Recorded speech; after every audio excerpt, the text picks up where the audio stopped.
everyone, welcome to Saucy Cat. My name's Zoe and I've made homemade ramen, tortellini, udon, even gnocchi. But there is one noodle I haven't made yet and it's the easiest one yet. Homemade soba. Let's get into it. Start by grabbing a bowl and mixing all-purpose flour and buckwheat flour. Buckwheat flour can sometimes be hard to find, but it is essential for soba. I was able to find mine in the gluten-free section of the grocery store. Now add some hot water and mix until a dough forms. Switch to kneading with your hands for a couple minutes. In time, you should have a soft, smooth dough ball.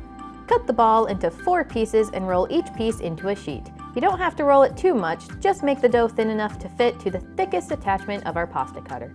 Soba is generally thicker than ramen, so we'll feed the dough through the thickest setting just once. This is number 7 on my pasta machine.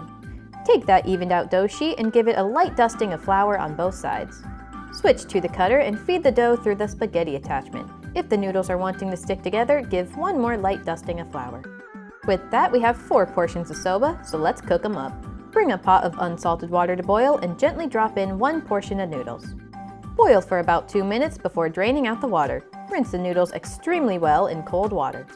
And that's all there is to making homemade soba. Stay tuned to the coming weeks to learn 2 traditional dishes using these homemade noodles.